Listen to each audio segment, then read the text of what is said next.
Hey everyone, happy Friday. I'm in Salt Lake City today, just moving a couple things around. I did want to say that my live stream last night got interrupted because someone called me in the middle of it. So I'm going to try to do a video tonight on my computer that's full length, kind of explaining everything. I thought that one was better than the first one I did, but obviously it got interrupted.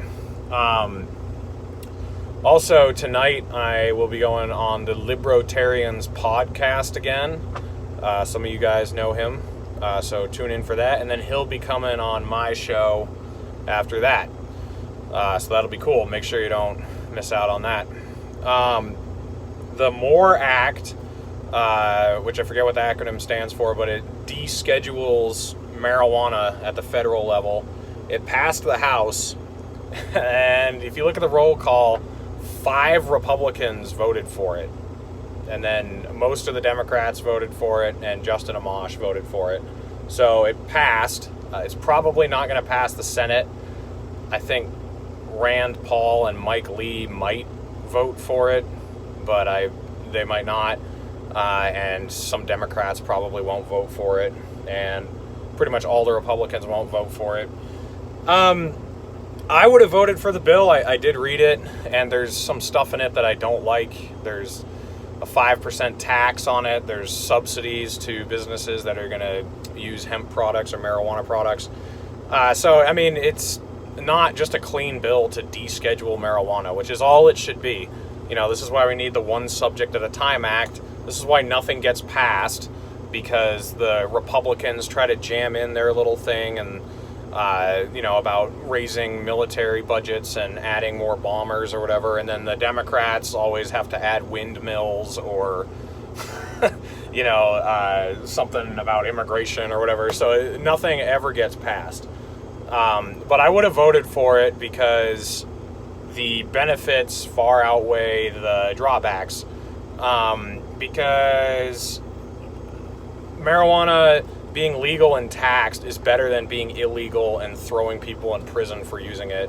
So I would have voted for the MORE Act. I'm glad it passed the House. It probably won't pass the Senate.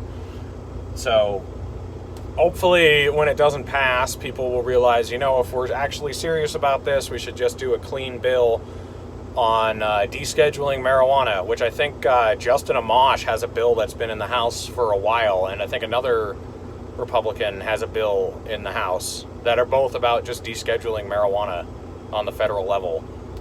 But, those don't go anywhere. If you have a clean bill like Rand Paul did for no-knock raids and ending, Justin Amash's bill to end qualified immunity, or Rand Paul's bill to end civil asset forfeiture, they don't go anywhere.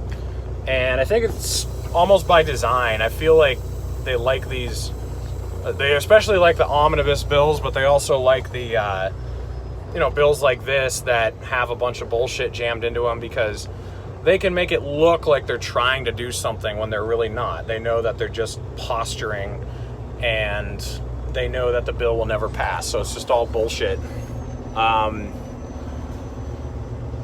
But, yeah, I'm sitting in the truck wash line here in Salt Lake City. I've got to go pick up a load that's going to Cheyenne, Wyoming, that I'm taking out on Sunday.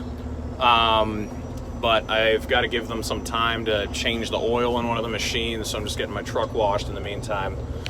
But yeah, as I said, check in tonight.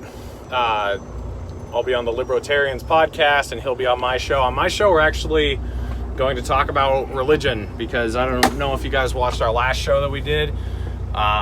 We were talking about how we agree on almost everything politically, which is very rare for me to find someone like that. And he actually said, well, there is one thing we don't agree on, and that's religion. And I said, well, I'm going to have you back on to talk about that. And it's a timely subject, given the video I did the other night that caught so much flack. And so check that out, and I will see you guys tonight.